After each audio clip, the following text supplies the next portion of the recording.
What's up, everybody? We're live. Welcome back to another stream right here on Cassius Morris Official. We're here at the apartment in Vietnam yet again. Living like an absolute doctor, living in the way that we deserve to be living. After decades of hard work, I'm kicking it, drinking some Pocari Sweat. What do you guys know about Pocari? Not sponsored. What you know about Pocari? This is the Japanese Powerade, which basically just means like a better version of something. Whenever you hear the Japanese version, it basically just means like a product but better. But I've been basically surviving off of this shit for the past couple of months.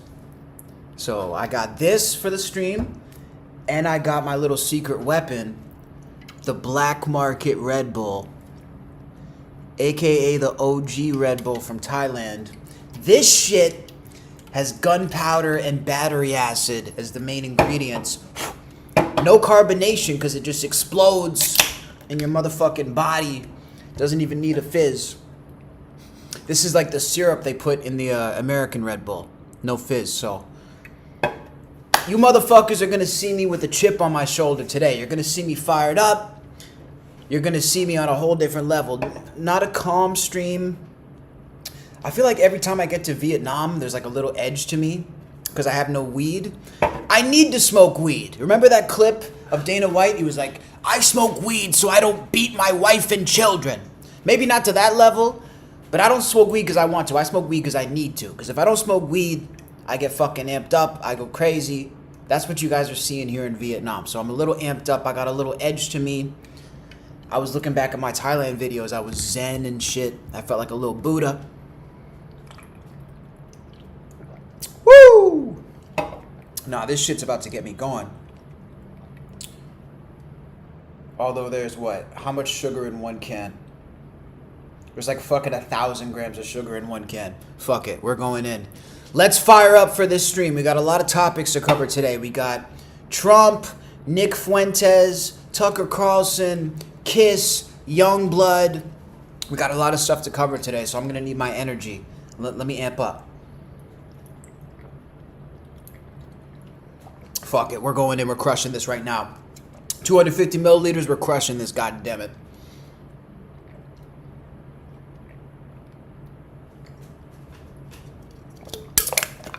It's over.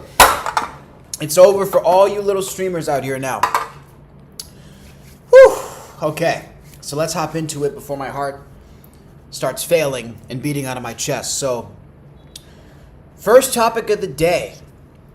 Donald Trump has opened his mouth yet again to speak on a couple of the red pill influencers. Now, this has been kind of my main focus on a lot of these streams. I find myself just fascinated by this whole world, by these red pill influencers, seeing what they have to say. So evidently Tucker Carlson has been making headlines due to his interview with Nick Fuentes. That's been sort of the latest controversy in this whole multiverse. And I'm not sure why this is bubbling up now, because the interview happened a little while ago. This wasn't a super recent interview, but for some reason it's been getting press that Tucker had Nick Fuentes on, and a reporter, when Trump was getting on his plane, decided to ask him about this. So Trump weighed in, not only on Nick Fuentes, but I guess also on Kanye West and the nature of these controversial people. So let's go ahead and take a look, take a listen to what Trump had to say. Goddamn. I shouldn't have drank that fast. That shit.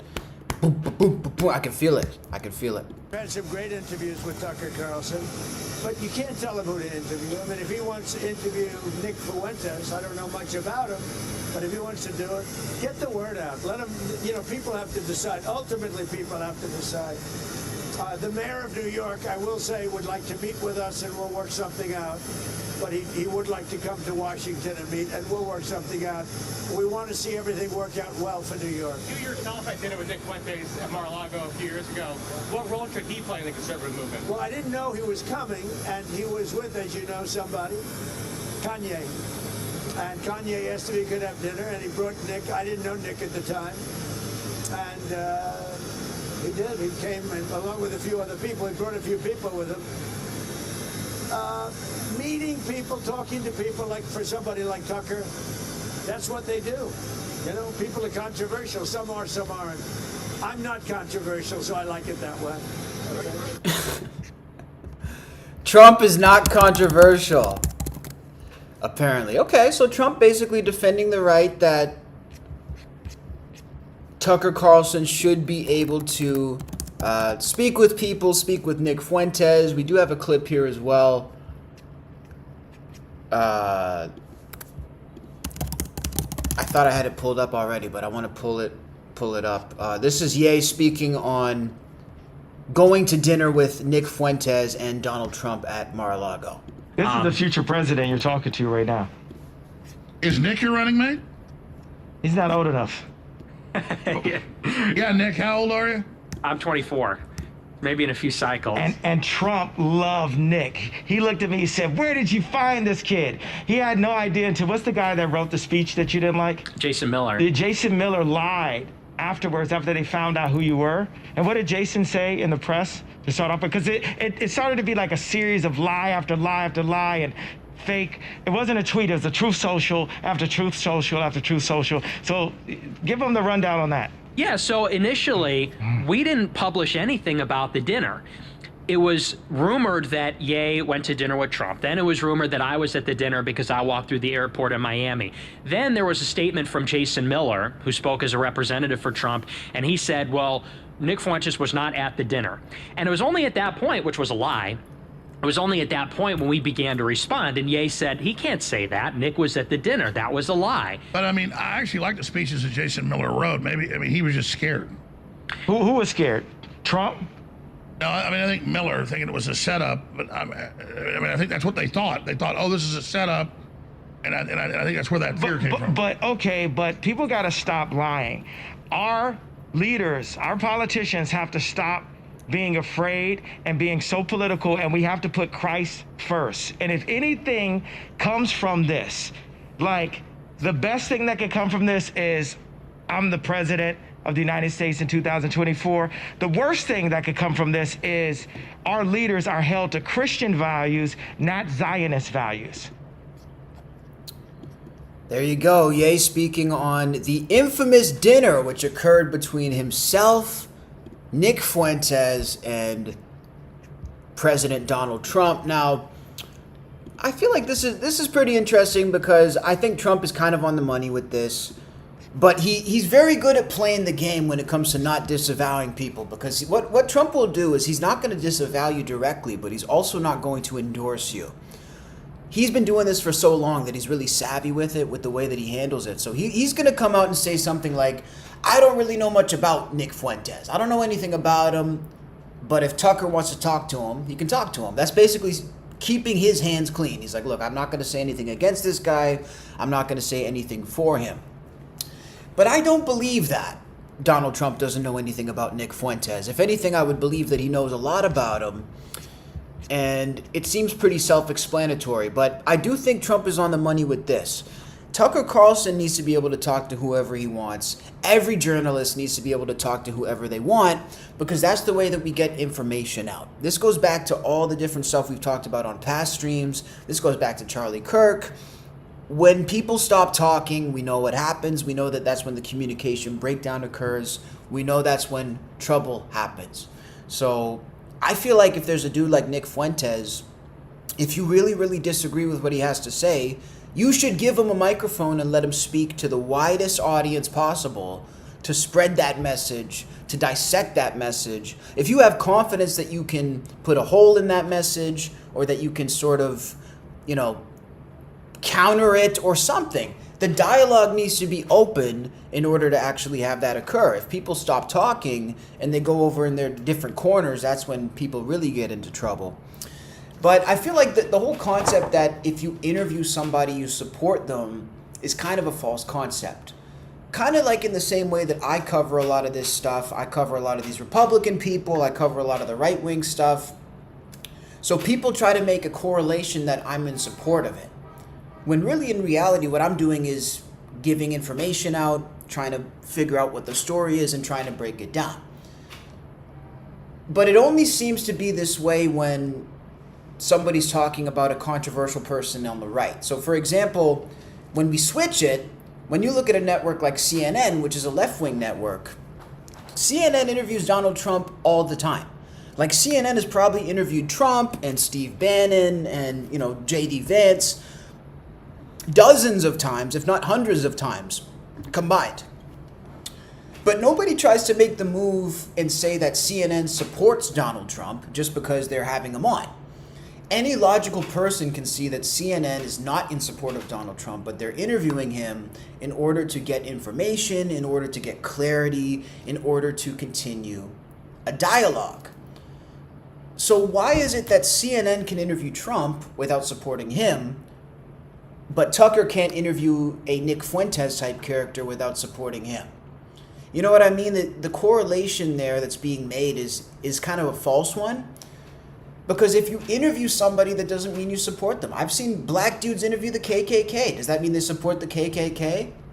And again, this level of sensitivity, this level of tiptoeing, this level of cowering is really what is destroying, I think, the free press, especially in the West.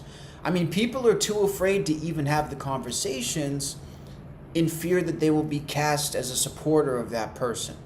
But if we continue to go down this road, we're going to erode the true essence of journalism. We're going to erode the true essence of what it actually means to try to give information to the public. So I don't buy that Trump doesn't know anything about Fuentes. I don't buy that at all. I think Trump is very much in the know. I think even if he doesn't have direct information about somebody, I would imagine that he's given information from people who are in the know. Trump, I'm sure, didn't know much about the Andrew Schulz podcast, Theo Vaughn, maybe even Joe Rogan, but he has people around him who give him the information, maybe his son, Barron Trump, maybe different characters like that, who are going to give him the knowledge that he needs in order to move forward and make the right choice and stay informed. So when we're talking about someone who Ye is calling a future president, we're talking about someone who's doing big numbers on Rumble with his show, we're talking about, Nick Fuentes, a guy who's somehow gaining a lot of influence in the conservative world, a lot of influence. I don't buy that Trump doesn't know anything about him. I don't buy that at all. But again, he's being smart, not playing the disavowal game, but also not supporting him. It's the easiest thing for him to come out and just say, look, I don't know anything about the kid. But the Tucker interview was interesting. We have a clip here of Tucker speaking on some of the backlash that he received for doing this interview. Let's take a listen. Nick Fuentes has said a long list of very vile things. Big time, including attacking my dad, which was the most vile of all, in my opinion. Yeah. I mean, I personally have watched videos of him questioning the Holocaust, likening it to baking cookies in the oven, and there's no way you could have gotten to 6 million, seems to be his theory. He seems to think that we've way overstated the number of Jews killed in the Holocaust. He's ripped on poor Usha Vance in the most offensive terms. Which I mean, so what do you say to those people who say, why didn't you raise any of that? Do your own interview the way that you want to do it. You're not my editor. Buzz off.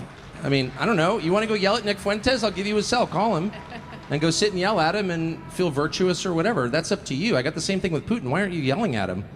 Okay, why? So I can show that I'm a good person? I care about what my wife thinks, my children think, and God thinks, and that's it. I don't need to prove that I'm a good person to you. You may think I'm a terrible person. Okay, I'm just doing my thing, which is I want to understand what people think. And I'm committed to that. And if you don't like it, don't watch. That's my view. Interesting. See, I kind of like that, though, because, again, I feel like no interview should be off the table. We've seen people do interviews with Putin. Tucker himself has done interviews with Putin. I don't think anybody necessarily makes the leap that he supports Vladimir Putin.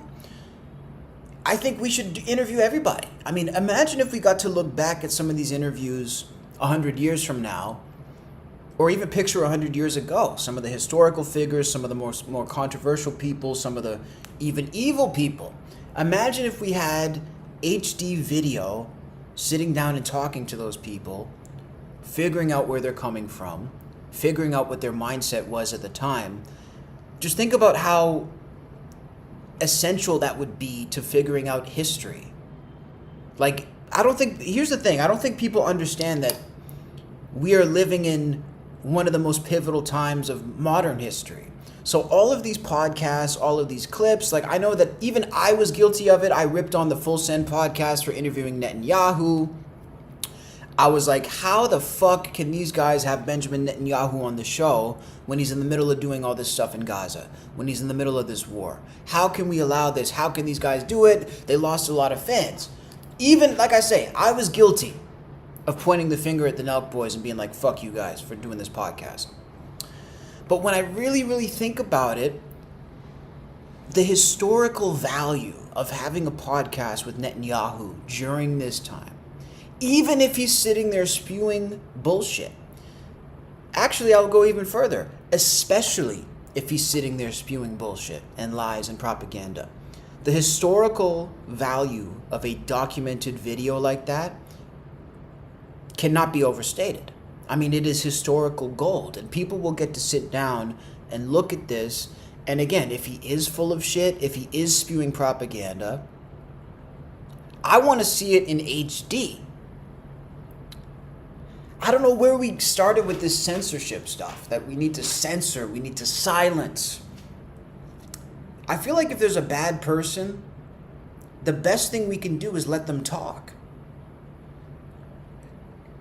And I would go even further and say that if you don't want that person to talk, maybe you're not that confident that they're wrong. Like, if you're really confident that somebody's wrong and that somebody's off base with their take and that they're spewing nonsense and nobody should agree with them, you shouldn't actually be concerned about platforming that person so that they would gain followers, because if you really believe that there's nothing there, you don't think they're going to gain followers.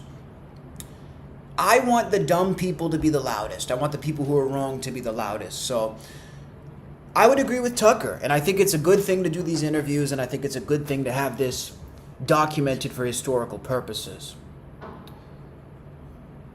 So let's take a look at this. This is Fuentes talking about the conversation he had with Tucker Carlson to hash things out. I guess they had a beef going on. This is how they hashed things out and got the interview going. That video, shortly after that show that I did about Tucker, this exchange, Tucker reached out to me. He called me on the phone. And I won't say exactly what happened there. I don't want to betray his confidence, but he called me on the phone and we had an amicable conversation. We sort of leveled with each other, and I would say it was cordial, friendly, and civil. And so we talked things out a little bit on the phone. And then his team reached out about a month ago and they said they wanted to bring me on the show.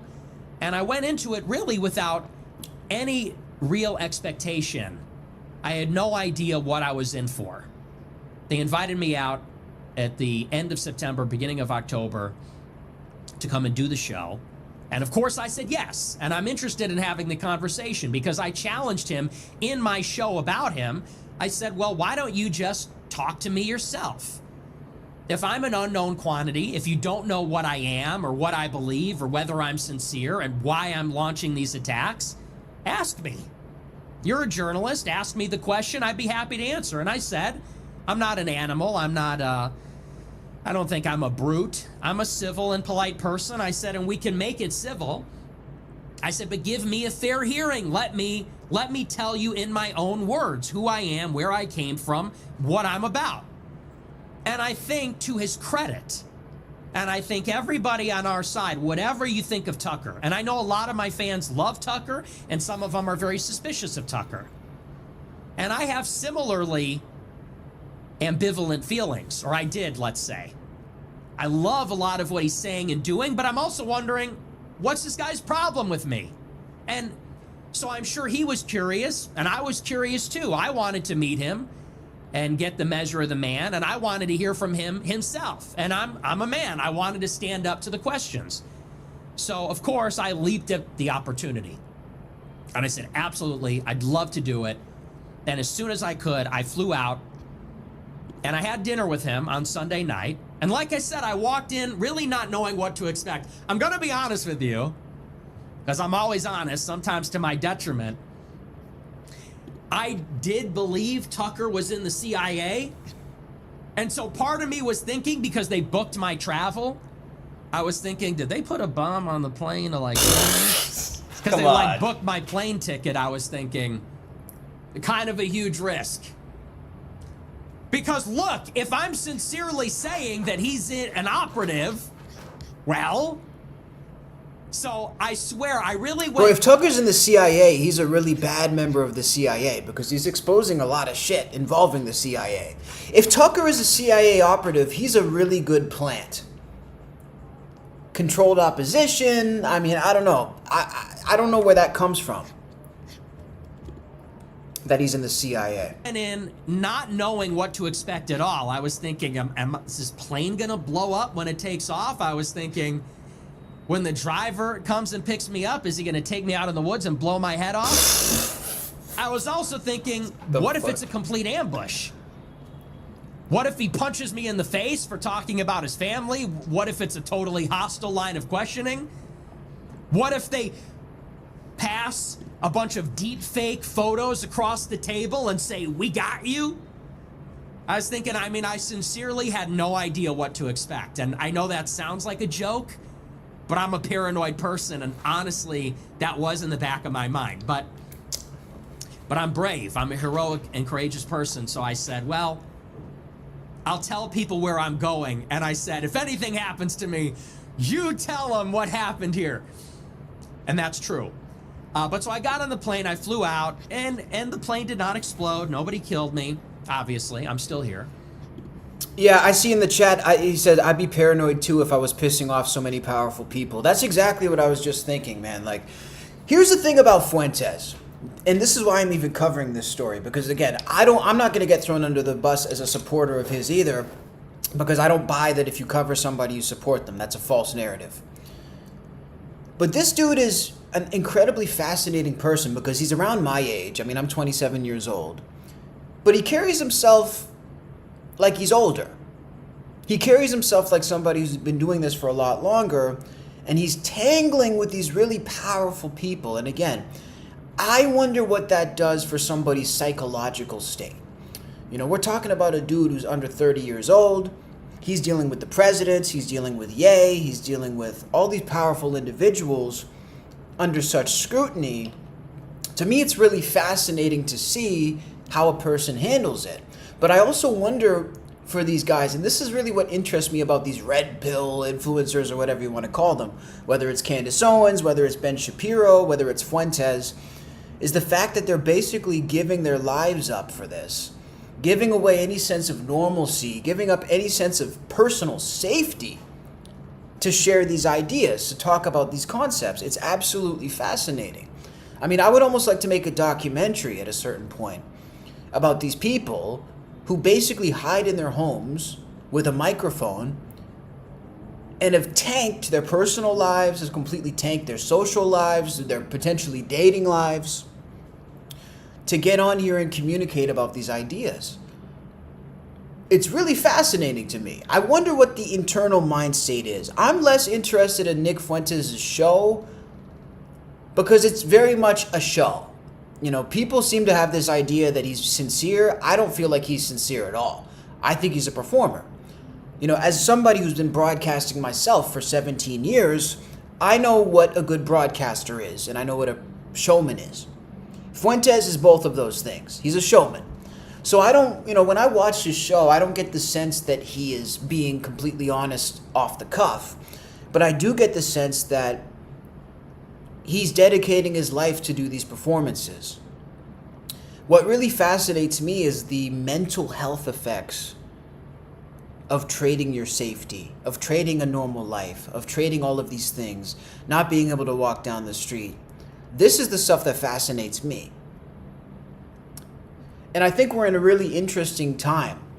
Never have we ever had figures like this who are not controlled by big media, who are not controlled by networks, who don't even have to go into a television station to reach millions of people all across the globe.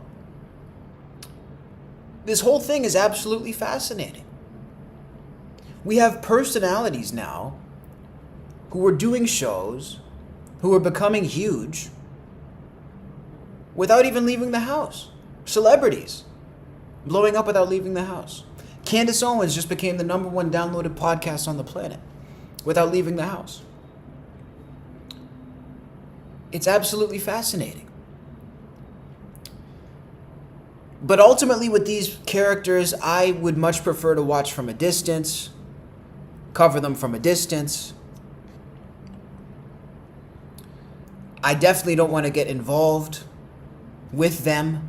I don't want to be in their orbit. I don't want to be in their world, because I actually like my life. I like being able to walk down the street. I like being able to spend time with my family.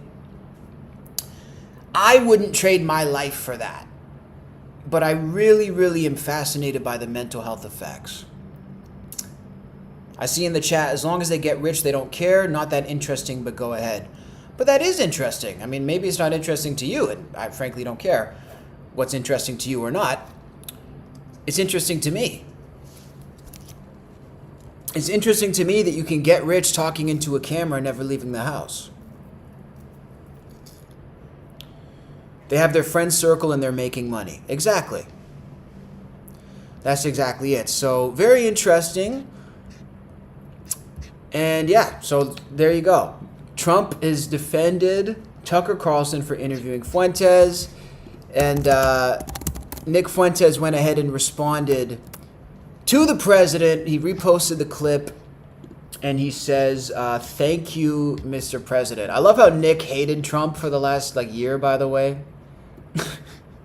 And now he likes him. I love how he said he's going to burn his MAGA hats, and Trump was on the Epstein list, and Trump is a puppet of Israel. But now that Trump has said something nice about him, well, he likes Trump again.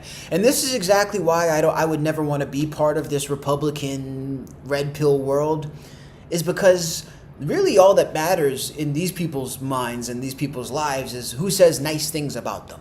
Trump literally says, oh, Tucker said nice things about me. So if somebody says nice things about a person, they like them. The second they stop saying nice things about them, they don't like them. There's no honor, there's no loyalty. The snake's tail is kind of, the snake is kind of eating itself. But it's very fascinating to watch with my popcorn. Very fascinating to watch with my popcorn. So what do you guys think? Was Tucker Carlson wrong for interviewing Nick Fuentes? What are you guys' thoughts on the rise of him? All I know is I'm going to keep my eye on this. And I'm going to try to get him on my show. I'm still in the standpoint that we need to interview everybody. And that's why I almost wanted to apologize to the Full Send podcast when I took a shit on them for interviewing Netanyahu. You should interview them. You absolutely should. Hopping over to the next story, we have Kiss making a comeback, making a reunion for the first time in just about 2.5 years. They made an appearance, all four of them, at the Landlocked in Vegas event, which was, I guess, what they called the Kiss Cruise on Land. Again, I'm very confused as to what the concept here is supposed to be. For the Kiss Cruise on Land, it kind of just sounds like a money extraction scheme towards their fans. I think it would have been a lot cooler if they called it a convention or a one-off event, but they decided to call it the Kiss Cruise on Land. And this marks the first time Kiss has gotten back together since they retired. Now, this was initially announced as a one-off gig with members of Kiss, not the entire band coming back. Then 2 days before the show, Kiss came out and announced that it was going to be the full band and that Eric Singer was going to be joining them on the drums as opposed to a random drummer. So I guess at first it was supposed to be Gene, Tommy, and Paul. They were going to have other people filling in on the drums. And a lot of people, including myself, made posts, and I even made a video story asking, where the hell is Eric Singer? Why is their drummer not going to be involved in this? Well, it turns out that Eric actually was involved, and they announced this, I think, 2-3 days before the event, which struck me as very, very odd. I don't know if it was affecting ticket sales. I don't know if it was sort of overshadowing the event. that Eric wasn't there, or people were wondering like what was going on behind the scenes, if there was beef. I really can't wrap my mind around what happened here, but they announced it a couple days before, and here they are, Kiss back together for the first time since the final show a couple of years ago. And I think one of the main questions people had was, what are they going to do when handling the death of Ace Frehley? Of course, their original guitarist, Ace Frehley, passed away right before this, which was a super tragic story, something I'm still trying to wrap my mind around. But Kiss did pay tribute to Ace Frehley at this performance. Let's take a look. Wow, no shit. Gene. Tommy. Eric.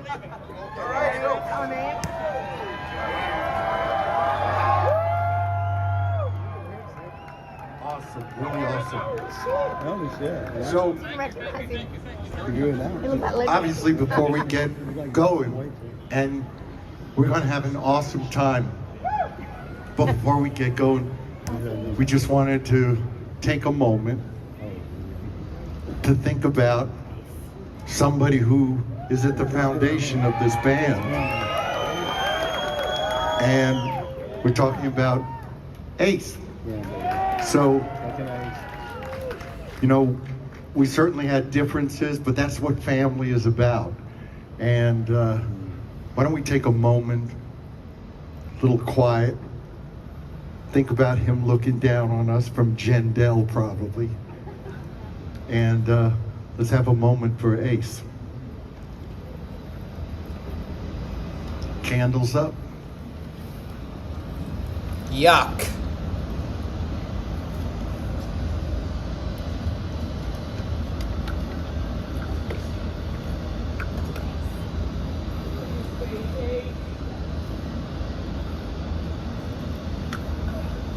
Wow.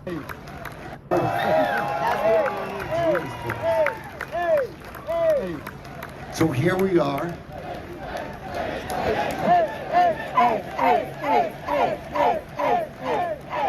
So bad. This is so bad. So here we are, no ship. That was it? Landlocked. Next year, what do you say we do this on a cruise again? Bro, what kind of anticlimactic bullshit was that? Who opens a moment of silence for somebody talking about the fact that they had differences? Somebody who is at the foundation of this band.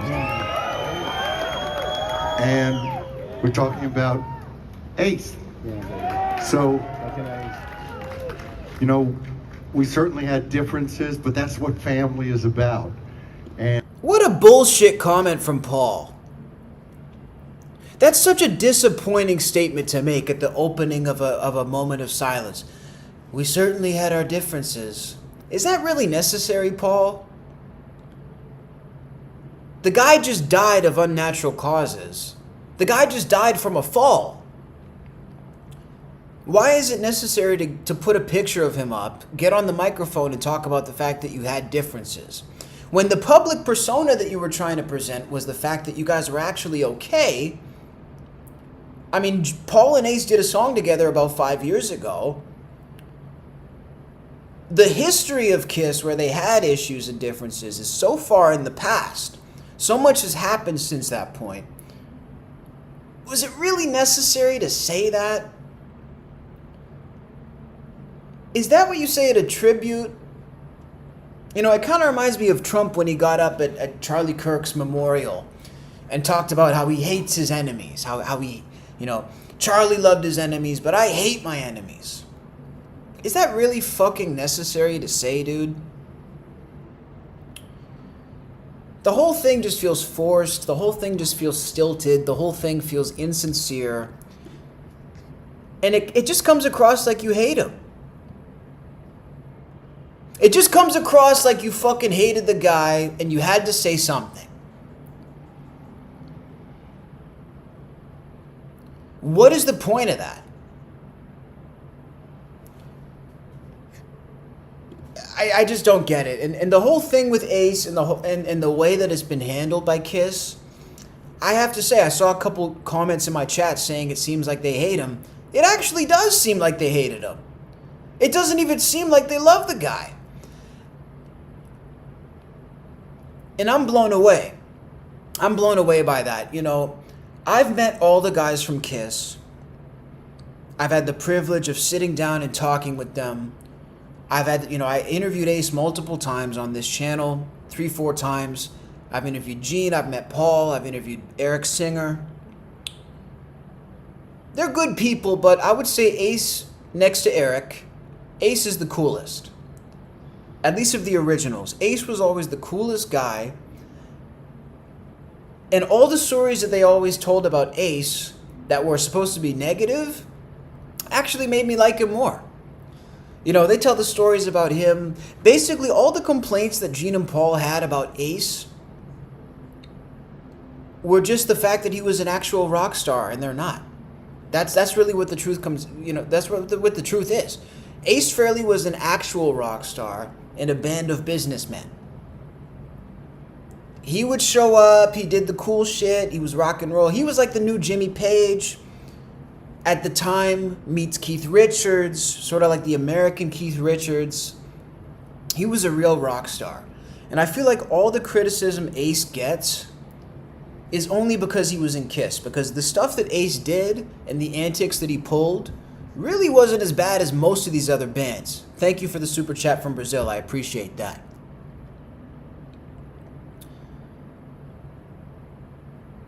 But seriously, Ace Frehley wasn't even that bad. He was just a rock star. Why did Gene and Paul resent that so much? I will never know. But that was a bullshit statement from Paul. It should have been omitted. And it just rubs me the wrong way. And I'm glad I didn't pay for this event, because it's just like, fuck. Ace just died. We have to do this event. Fuck, we got to say something about it. God damn it. All right, I guess we got to say something. Give me a moment of silence. Put a picture of him up. And we'll pretend we liked him. Because otherwise we're going to seem cold and uncaring.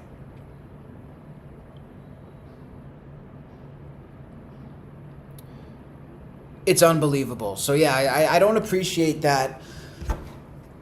They did do a performance as well.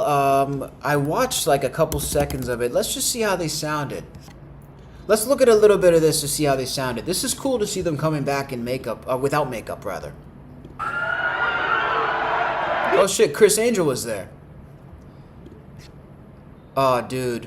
Young Cassius would be going crazy if he went to this event, because my two childhood heroes were Kiss and Chris Angel. A lot of people don't know. There was a time when a young Cassius Morris was a magician. A young Cassius Morris was once a magician. We'll pull that clip up in a second. So this is my two worlds colliding right here. You got the best! The hottest band in the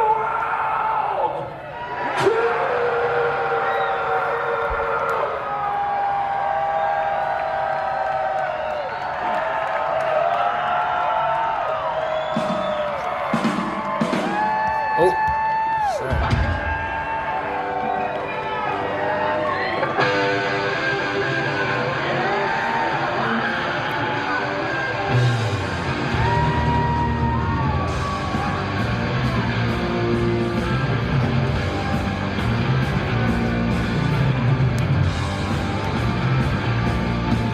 We are so back.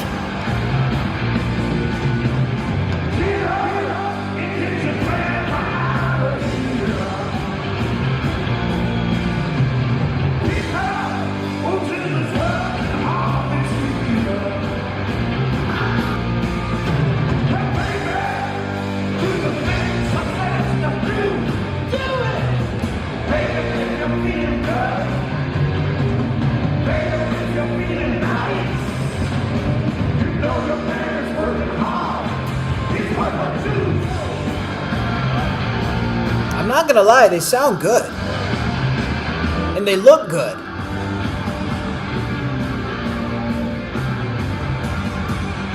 Okay. See, this I can get behind, guys. So here's the thing. A couple of reasons I can get behind a performance like this. one, it feels a little bit more appropriate to see them outside of the makeup at this stage in their game. I don't know what it is about the makeup. I mean, look, obviously Kiss has always been a band in makeup. But I feel like seeing them up there in their actual... Like, here they look more like rock stars. I feel like the makeup at a certain point, it becomes a caricature of itself, and it becomes a little goofy. When you see them up here, these are guys who've had a long career. They're seasoned veterans in the rock music game. But also they seem more comfortable because they have freedom of movement. They don't have the gear on them. They don't have the heavy boots. They seem more agile. They seem a little bit more active. And it seems to make sense. And I almost feel like they're playing with a little bit more attack. They're playing with a little bit more power because they're not being weighed down by the costumes. And I feel like that could be almost a metaphor as well. They're not being weighed down by wearing this stuff physically or mentally. It's got to be exhausting after a while. I think the platform boots are like 10 pounds, 8 pounds. But this is cool. And I always said, I feel like at this stage in their game, it's better to see Kiss without makeup. But I gotta be honest, this I can get behind. This I can get behind. It looks pretty cool. You see the chat likes it too, yeah. Like this is dope to see them coming back. So look, I know I talk a lot of stuff and, oh, here they go.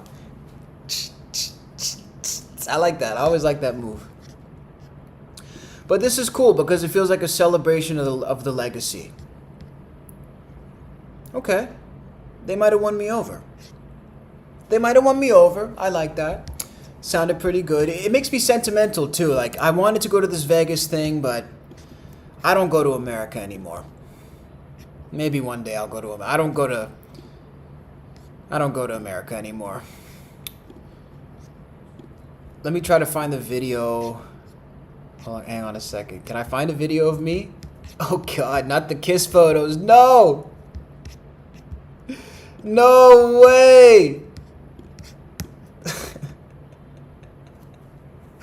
This is me backstage at Kiss the first time I met them. Oh my God. Look at this fat little bastard. That's so funny. Yeah, man, they brought me backstage. Holy shit.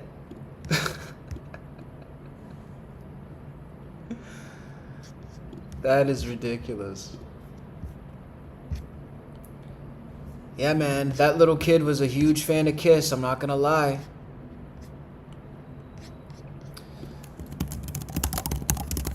Huge fan of Kiss. But I don't really listen to Kiss as much anymore because I feel like there's only a certain amount of times that you can play a certain song or a certain band. Oh, here's the Magic video. Okay, before we go to the next story, I'll show you guys this. This is me when I used to do Magic. Years old, is in grade 5. He does shows for his school. Would you please welcome the 5th grade. 5th grade, everybody, performing at the Stampede. 5. He does shows for his school. Would you please welcome the magic of Cassius Morris? No fucking way right now. Great. Everybody enjoying their Stampede? Yeah.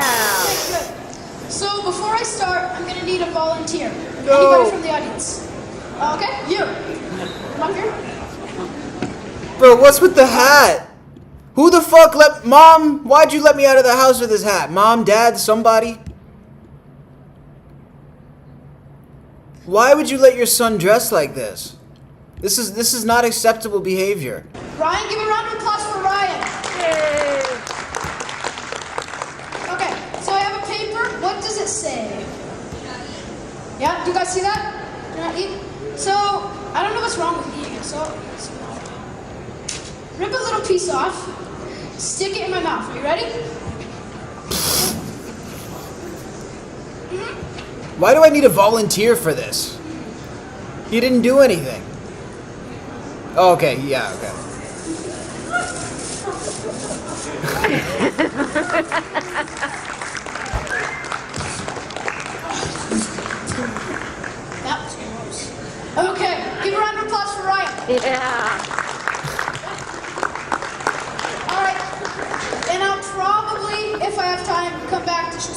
Bro, the Iron Maiden shirt is crazy. Bro had drip at 5 years old. Fear of the Dark? So I would have been like negative 30 years old when that album came out. Somebody asked, how did I get backstage with Kiss? They invited me. So for anybody who doesn't know the story, I was a Kiss fanatic as a kid. That's how I started doing my podcast. That's how I started broadcasting and doing this. I had a podcast about Kiss. And then they actually discovered me from a news article that came out. And they invited me to see them. So they invited me to Toronto, Canada. Backstage, here's me with their manager.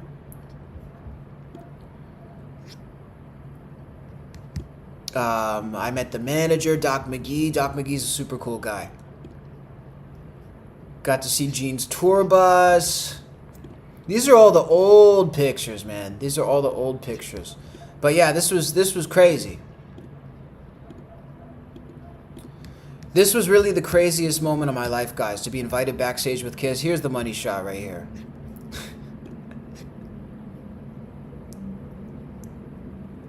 That's crazy. And this is why I love Kiss, guys, because I told you, when I say they're good guys, I genuinely mean it, because think about it. How many kids are fans of Metallica? How many kids are fans of AC/DC? Not to throw those bands under the bus, but just like in general. How many kids are fans of Rammstein? You don't see them meeting them. Have you ever known a kid who likes Iron Maiden, that Iron Maiden wants to meet them? Iron Maiden doesn't give a fuck if a kid likes them. They don't want to bring a kid backstage to make his dreams come true. That's what I love about Kiss, is that the relationship Kiss has with their fans is one of a kind. It really, truly is one of a kind. There's never been a band who has been so gracious and accommodating throughout the years. I mean, I met them recently too. Throughout the years to their fans. It's incredible. So yeah, let me know what you guys thought about the tribute. I still say, look, and I love these guys. We go way back, obviously, but I still think the Ace Frehley tribute was dog shit. And Paul, that shit was corny, dude. That's the thing about me. Like, I can love you, but I'll still call you out on your bullshit. Because to me, love involves the truth. If I actually love somebody, I'm actually going to be more brutally honest about them and to them than I would be if I don't love somebody. That's why people say, well, Cassius, you say you love Kiss, but you're ripping on them all the time. It's because if I love you, I'm going to tell you when you're fucking up. If I love you, I'm going to tell you when something's wrong. Cassius says, do meet your heroes. Okay, cool. I say meet your heroes if your heroes are rock stars. That's what I would say. Meet your heroes if your heroes are rock stars. Because I think rock and metal is really the only good corner of the music world. That's the one thing I've learned, especially after I started branching out into hip hop and I started branching out into different pop music and stuff like that. Because I always heard that the music business was this evil place. I always heard that music was full of bad people and people who want to take advantage of you and people who are conniving. And I started in rock and metal, so I never really understood that angle. I was like, where's all these evil people? Where's all the bad people that are supposed to be, doing bad things? They're not in rock and metal.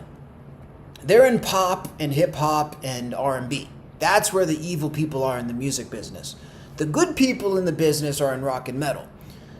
And it's really like the little pocket of the business where people are actually just in it to play music and have a good time. I know, a shocking concept. Shocking concept. You mean to tell me somebody just wants to play music and have a good time? Only in the world of rock and metal. No Diddy parties, no creepy bullshit.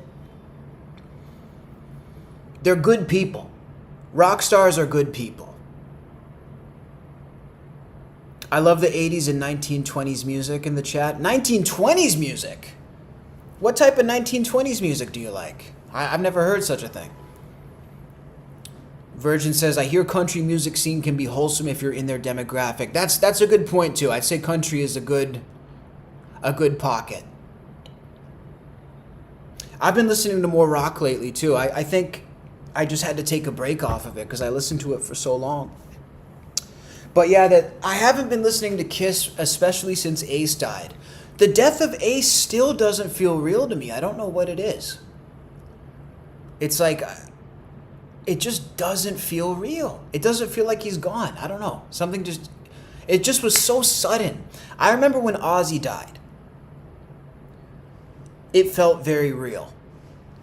But we were leading up to his death in such a way, like it was, and I hate to use the word cinematic because it almost sounds like I'm making light of it. I'm not making light of it. But it really was like a film ending for Ozzy Osbourne in his life. We got to say goodbye, basically have a funeral for him while he was still alive. So the death of Ozzy Osbourne to me felt very, very real. It felt very raw, and it felt like it just hit me like a ton of bricks instantly. The death of Ace, it just didn't feel real. And it still did. Maybe I'm shocked. Maybe it's, hitting a part of my childhood that's too deep for me to access, or that's too raw or too emotional for me to really handle. But it's kind of like an emotional shutdown. It's like I just don't feel it. It just feels off.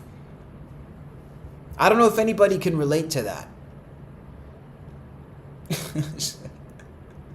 That's okay, Rewind. I'll accept that as well. But yeah, I remember when I found out Ozzy passed away, I was out that night with friends, and we went out to a couple of bars, and I had a couple of beverages that night because we were partying a little bit. And I came home, it was here in Vietnam, and I came home, it was about 3 a.m, and I got a text that said Ozzy died. And I remember that just fucked me up. I wanted to get on live, but I don't get on live if I've drank or anything. I'm sober if I'm on live. So that night I took the night off. But it hit me like a ton of bricks, dude. It really, really did. It felt real. And that messed me up. I felt like Ozzy would never die. And it sounds so crazy. Like, it sounds crazy to say, but I felt like he was immortal. It's a childlike sentiment. It really is. But this is how we view these people, guys. And you either get it or you don't. I'm not in the music scene, but I'm cool. Fuck yeah, you're cool. Can says, if they couldn't say something worth a fuck about a guy who helped them to achieve where they are after 30 plus years of rocking together, it shows their true character. I completely agree. Yeah, that was... What a crock. I hope that when they do the Kennedy Center honors, they can actually honor Ace in a proper way, because that was a bullshit statement that they made. Soft says, bro, I cried for Ace. Everybody said goodbye to Ozzy. Ace just kind of faded out, and that's not right. I completely agree. Yeah, it's so sad the way Ace died. It's just horrible. It just doesn't feel right. What's your favorite Kiss album? That's tough. My favorite Kiss album, maybe Destroyer. I'd say maybe Destroyer. You should listen to Roaring 20s jazz music. I'm down. Ozzy was a shitty dad, wasn't he, when he was under the influence? I've heard things about Ozzy not being the best parent, yeah. But I mean, again, I don't know him. I didn't know him. I can't really speak to that, but he has other kids. He had other kids that we didn't really know about too. Everybody focuses on Jack and Kelly, but he had, I think, 3 or 4 other kids too that he didn't really see. And that was kind of at the height of his problems. So yeah, I don't think that's an unfair statement to say he wasn't the best dad, but again, that may be hurtful to his kids. I don't know. I mean, people say the same thing about Frank Zappa. I put up a clip about Zappa that was talking about how much he loved his kids, Steve Vai. Like this one here. 40,000. So Vi was telling me that Frank Zappa loved his kids so much and that his kids would always be there in the studio, and like every comment on this video says he's full of shit. Like this one, Moon might beg to differ as to this depiction of Frank's connection with his kids. I would imagine she and Steve know each other. I'd love to see them in conversation. Moon Zappa's memoir, Earth to the Moon, tells a slightly different story. Zappa's daughter Moon did an interview. Her memories are far different from Steve's. See? So I don't know. Like I think I need to interview Moon Zappa. That's kind of what it sounds like. So anyway, guys, that's my reaction to the Kiss Landlocked in Vegas. I think the event was kind of a shit show, but it's kind of cool at the same time. It was just a big sloppy kiss. That's really the way we can look at it. Hopping over to the next story that I want to look at really quick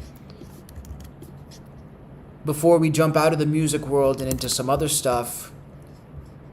YUNGBLUD, the rock artist who is emerging as sort of the protege of heavy metal, one of the proteges of rock, has officially canceled the remainder of his 2025 concert dates due to medical and health concerns. This is a statement that he just posted on social media, which reads as follows. He says, "This year has been truly unbelievable, and I feel so lucky and honored from everything that has happened.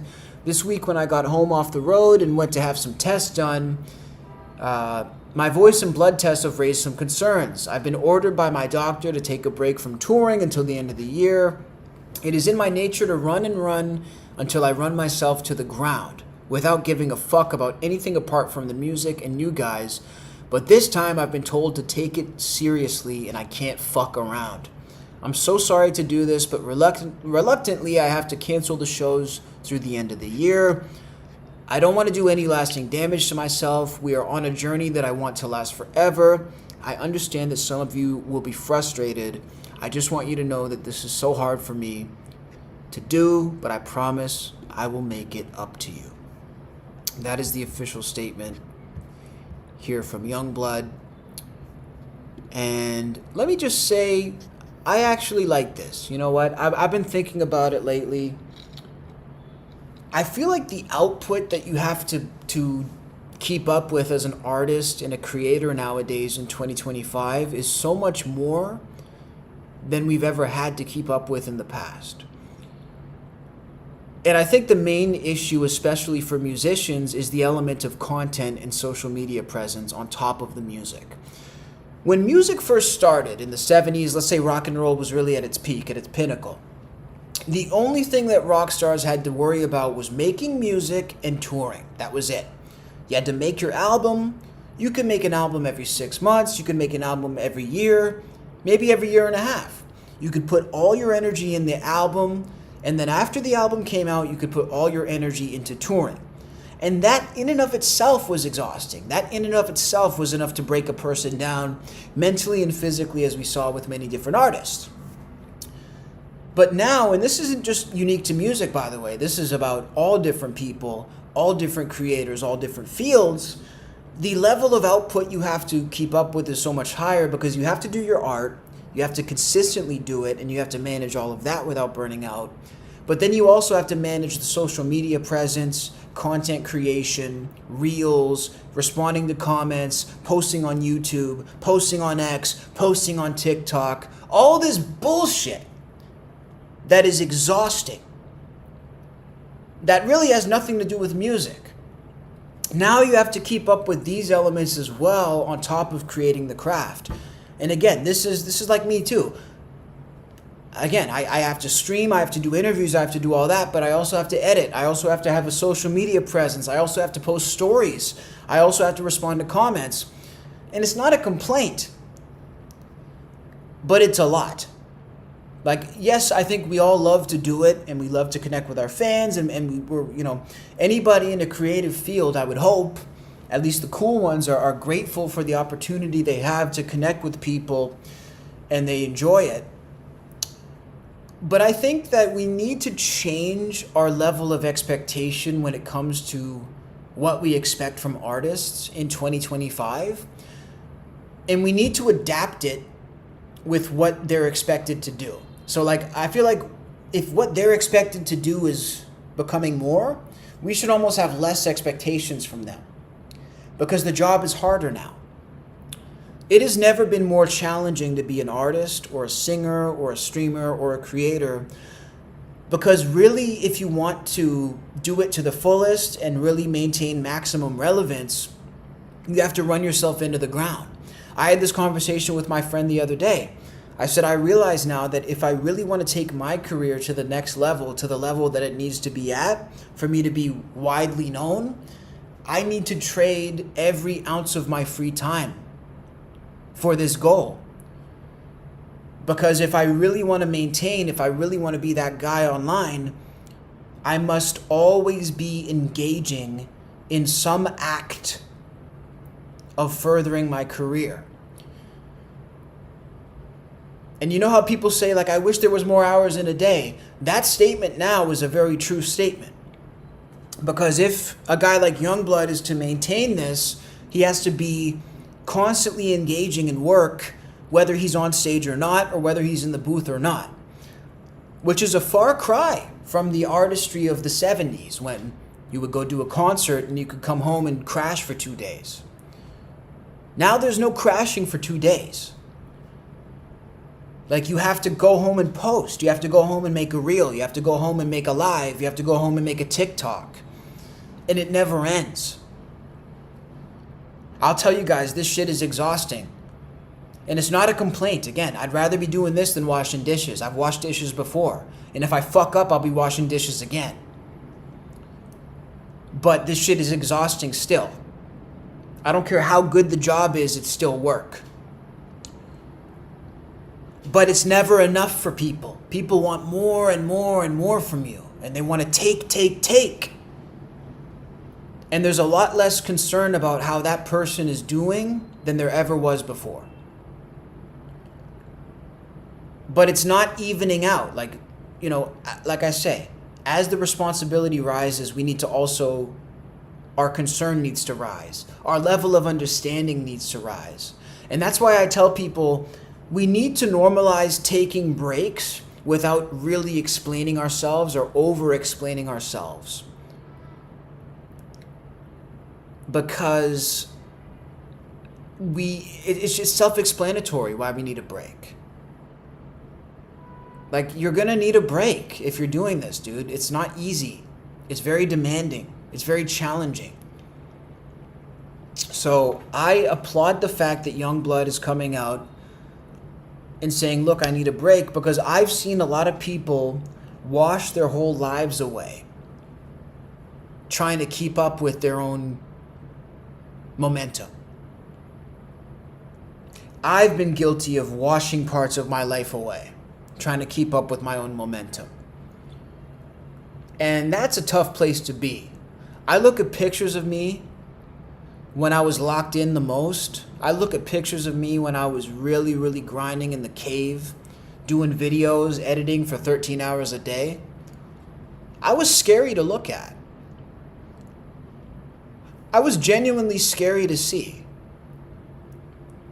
It gets scary because it never ends. You know, the internet never closes. It's almost like we need hours. It's like a drug. If the liquor store closes at 1 a.m, why does the internet not close? You can't have a business that's open 24 hours a day with 1 employee. So that's really the way I see it. I think we need to normalize pauses. We need to normalize taking breaks. We need to normalize all of this.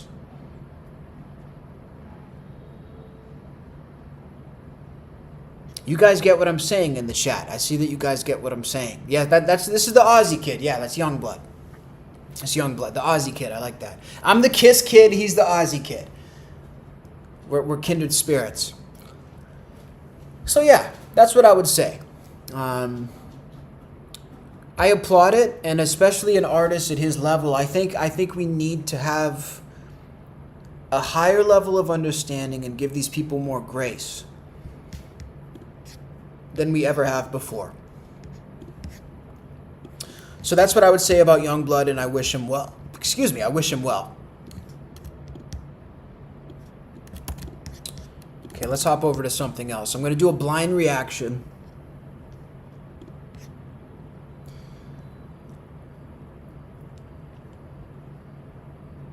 I don't know if I usually like to try to vet the videos before I watch them. But we'll do a blind reaction. Someone says, is his music good though in your opinion? I don't really know his music that well, to be honest with you. He's one of those guys that I think is a great singer.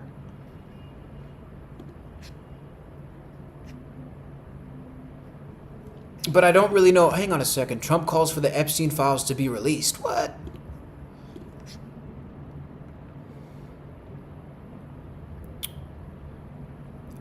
Kanan says, I missed my son's 7th birthday last year trying to make more money to benefit my family. It wasn't worth it. See? That's what I'm talking about, man. We can't wash our lives away doing that.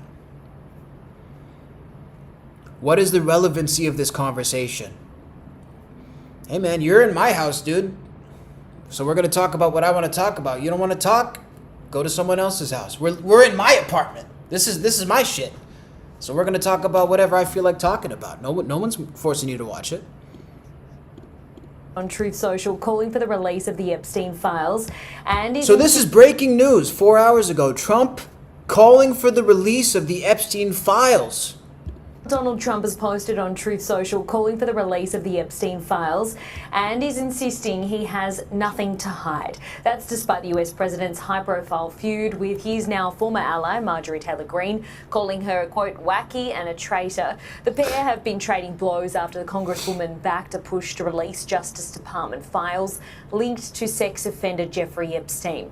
In a post, Mr. Trump says, as I said aboard Air Force One to the fake news media, House Republicans should vote to release the Epstein Files because we have nothing to hide and it's time to move on from this Democrat hoax perpetrated by radical left lunatics in order to deflect from the great success of the Republican Party, including our recent victory on the Democrat showdown. Some members of the Republican Party are being used and we can't let that happen.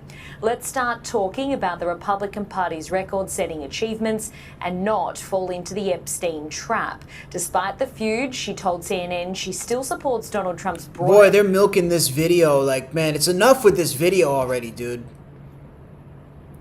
I'm like, we've seen these pictures. Like, they're just milking these pictures for all they're worth. Told CNN she like, that's the thing. Like, I understand if he was involved, but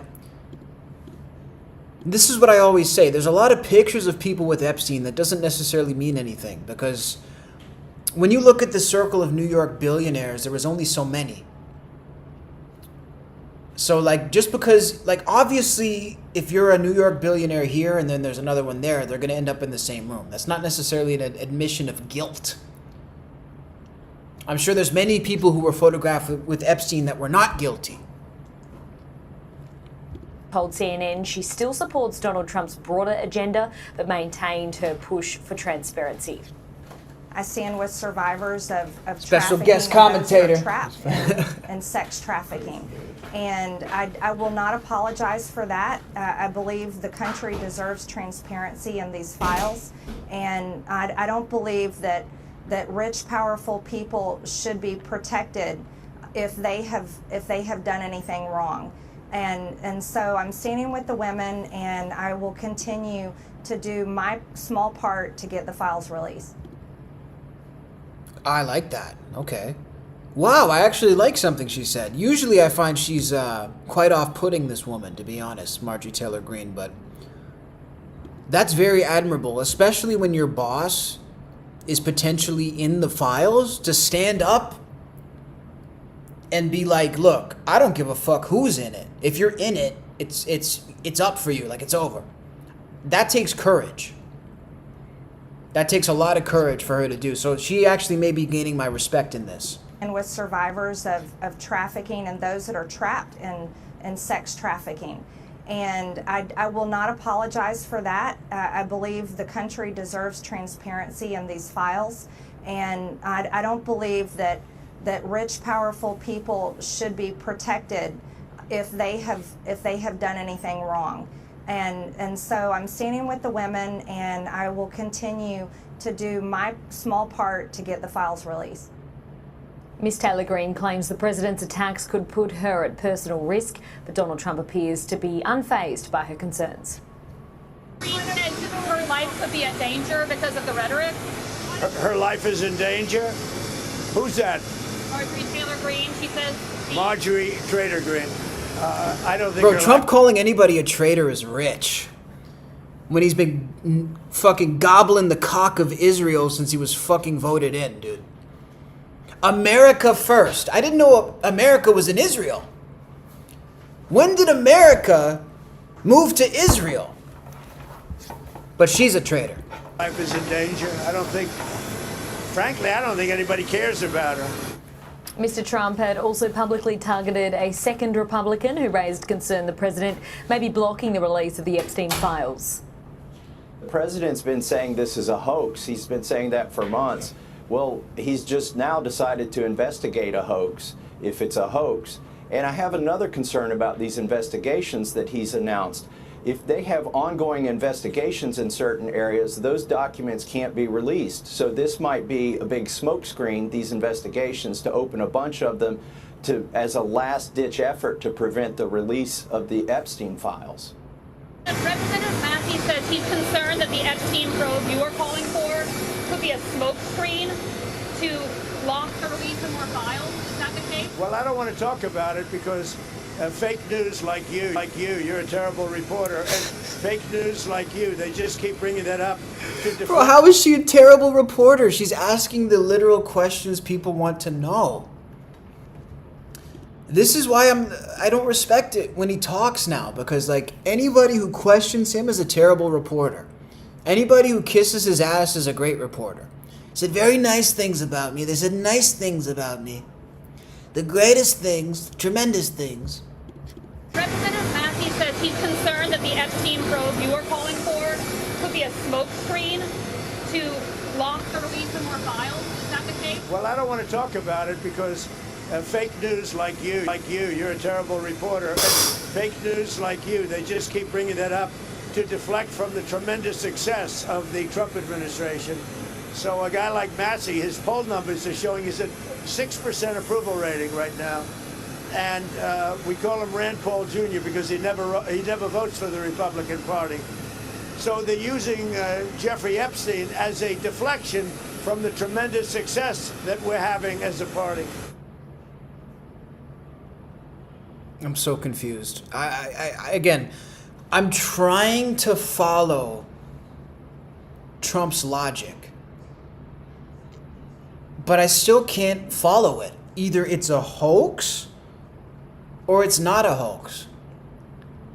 If you're gonna lie, at least make the lie consistent. This is what I don't understand. Is it a hoax? Or is it that you're not involved in it, but it did happen? Because he said both. At one moment it's a hoax. The next moment it's, well, look at the guy from Harvard. Bill Clinton was on the jet. If it was a hoax, there was no jet. If it was a hoax, there were no files. So what files are we releasing if it's a hoax? Can anybody follow this logic? Yeah, South Park. Come on, it's literally like South Park in the chat. I don't understand it. If it's a hoax, what are we releasing? I don't get it. It's super confusing. Trump looks like he aged 4 years in the last week, says Virginia. That's true. Because, dude, it's coming. His time is coming. He knows.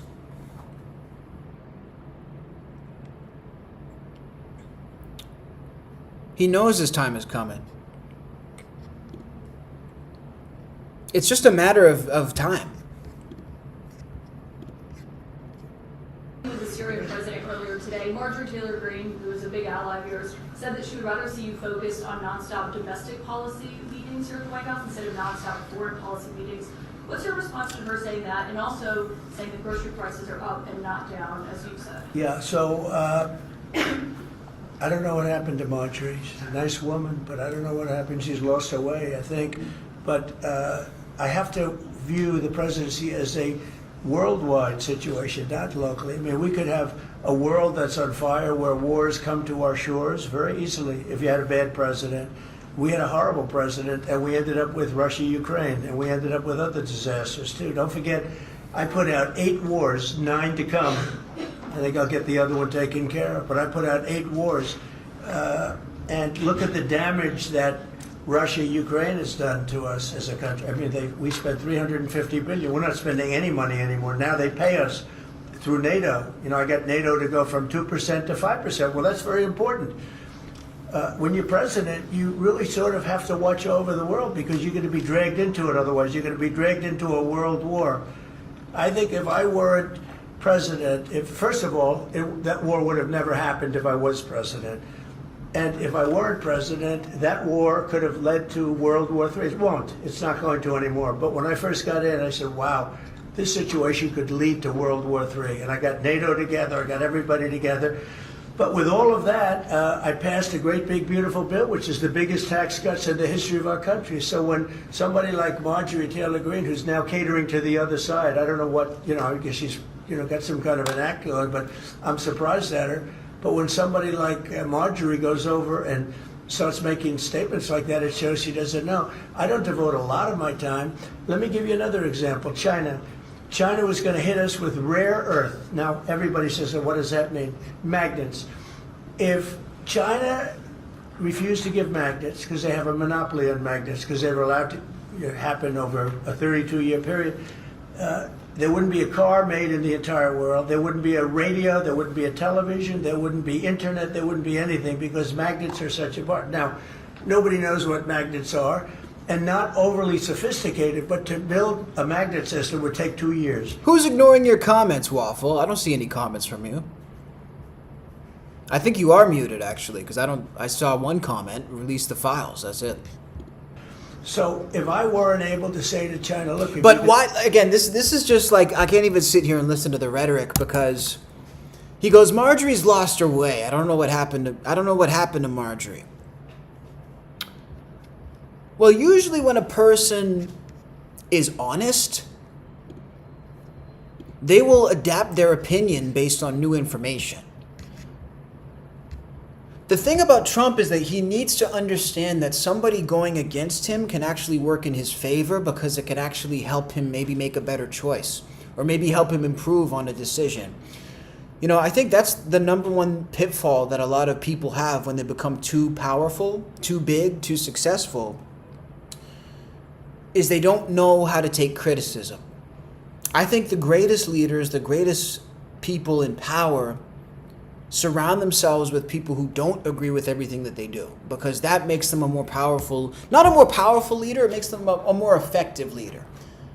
It makes them a leader that is able to adapt to new information. That's the one thing that I think makes Trump not a great leader is that he doesn't know how to take criticism and he thinks he's always right. You can't be a great leader if you think you're always right. A great leader will assume that they're wrong a lot of the time, and they'll try to adapt to new information. And they'll have people around them to keep them on point, like a capo. Even in the mob, the capo is going to be like, look, I know you're the Don, but you're moving funny. You're not moving correctly. I would do it this way. I would say it that way. I would maneuver myself a little bit differently. When you get too big to have a capo, that's when the operation turns to shit. Because nobody's there to keep you on point. Kings got to keep other kings on point. God's got to keep other gods on point. Not that he's a king or a god. I'm just saying, no matter how high you get, how powerful you are, you need somebody else to help keep you on point. Because nobody's always right. And that to me is the biggest pitfall of a guy like Donald Trump that makes him an ineffective leader, is that he thinks he's always correct. A true leader understands that leadership, especially in a situation like the presidency, is a group effort. It's the administration. It's not Trump himself. He forgets the administration is there to keep him on point. They're not servants. Unless you really want a dictatorship, if that's what you want, well, that's different. You gotta keep your ears open. You gotta keep your mind open. You might be fucking up. You might be wrong. That's why I think Trump will never be a great leader.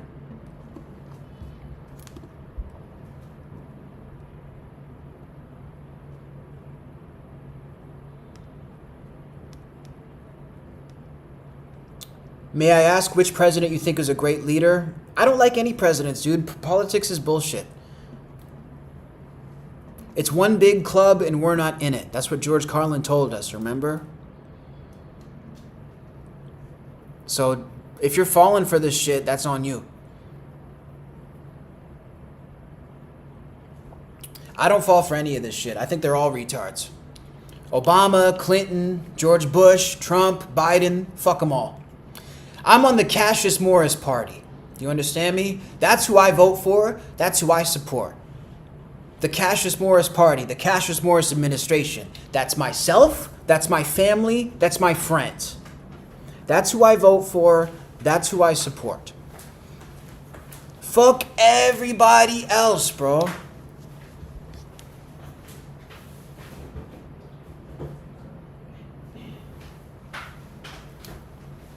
Some people truly need help. It's the voters that put people in office. If you don't like it, then vote. I completely agree with that. I completely agree with that. So yeah, guys, I guess we're going to see. I mean, I feel like every day we're coming on, talking about the Epstein Files, trying to see each development, trying to see what's going to happen. And I'm just sitting here with my popcorn. But I do feel like shit's about to hit the fan. We saw Harvey Levin. I don't know if you guys saw the stream yesterday. We saw Harvey Levin freaking out, trying to cover his tracks. We're seeing the other politicians try to cover their tracks. We're seeing people basically bracing themselves for the Epstein impact to happen. And I feel like shit's really about to hit the fan right now. So I don't know what's going to happen, but I'm going to be live on stream every day to try to figure it out. Cheryl says, I'm 66 and I can tell you that American politics has gone to hell. Yeah. You know who I think is a great leader? John F. Kennedy. How about that to answer your question? Whoever was asking me that. John F. Kennedy was a great leader. That's who I like. I'm old school. Kennedy was the bad motherfucker. And guess what? We saw what happened to him. It's very simple. I don't think a great leader sells out his country to Israel. I don't think a great leader is in the Epstein Files. I don't think a great leader turns on his people like a rabid dog the second they tell him he's wrong. That's not a great leader. That's not strength. That's weakness. That's lack of character. That's lack of moral fiber. And Trump has said a lot of things that make a lot of sense. Don't get me wrong. I like him when he's making sense. I think when he's on the money, he's incredibly effective. I think when he gets it right, he's incredibly effective. That's why he won. Nobody can argue with that, I don't think. But boy, when he gets it wrong, is it ever bad? So let's see what happens tomorrow. I feel like tomorrow we're going to have another stream. Epstein part fucking 500. We're going to see what happens. Make sure to subscribe. Come back and join. If you want unbiased, unfiltered conversation, this is not a dude talking to you from the left. This is not a dude talking to you from the right. I told you what party I'm on. My own. And I hope you're on your own party. And I hope you're taking care of your own family. Because nobody's coming to save you. Trump's not going to save you. Biden's not going to save you. Obama ain't going to save you. Someone said even Kennedy in today's generation wouldn't be appreciated. I completely agree. Bring back Charlie Kirk. Bring back Charlie Kirk for president. How about that, bitches? They're going to get mad at me now. I'm in trouble now. I don't care. Bring him back. Candace Owens is press secretary. I'm in trouble now. Oh, I'm in trouble now.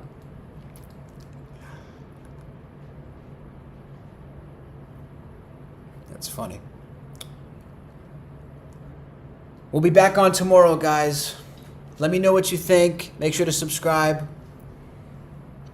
The conversation continues.